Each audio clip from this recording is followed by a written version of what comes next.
വടക്കൻ കേരളത്തിലെ അടയ്ക്ക കർഷകർക്ക് തിരിച്ചടിയായി തോട്ടങ്ങളിൽ രോഗബാധ. വിലത്തകർച്ചയിൽ നട്ടം തിരിയുന്ന കർഷകർ രോഗബാധ കൂടി വന്നതോടെ കടക്കെണിയിലായിരിക്കുകയാണ്.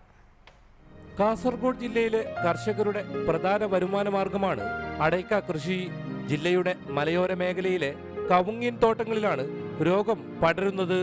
രോഗബാധ കാരണം അടയ്ക്ക ഉൽപാദനത്തിന്റെ 30 മുതൽ 50% വരെ ഇടിവ് സംഭവിച്ചു.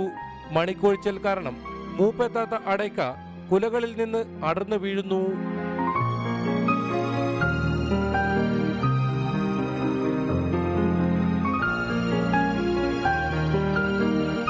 മഹാളി, ഇലപൊട്ടു രോഗം എന്നിവയും തോട്ടങ്ങളിൽ വ്യാപകമാണ്.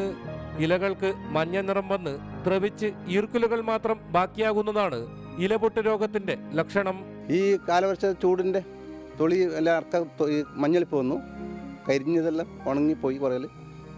പിന്നെ മഹാളി രോഗം, തൊളി വീഴുന്നത് ഇപ്പോൾ അങ്ങനെ ഭയങ്കര കൃഷിക്കാർക്ക് ഭയങ്കര നഷ്ടത്തിൽ ഇപ്പോൾ പോകുന്നു. വെള്ളക്കെട്ടും സൂക്ഷ്മ മൂലകങ്ങളുടെ അഭാവവും രോഗം പടരാനുള്ള സാഹചര്യം ഒരുക്കുന്നു. ഈസ്റ്റളരി, വെസ്റ്റളരി, കരിന്തളം, മംഗൽപാടി, കുണ്ടംകുഴി, വളാൽ, ബന്തൊടുക്ക തുടങ്ങിയ പ്രദേശങ്ങളിലായി 200 ഹെക്ടറോളം പ്രദേശത്താണ് കൃഷിനാശം നേരിട്ടത്. വില തകർച്ചയിൽ നട്ടം തിരിയുന്ന അടയ്ക്ക കർഷകർക്ക് രോഗബാധ കൂടി വന്നതോടെ വൻ തിരിച്ചടിയാണ് ഉണ്ടായിരിക്കുന്നത്.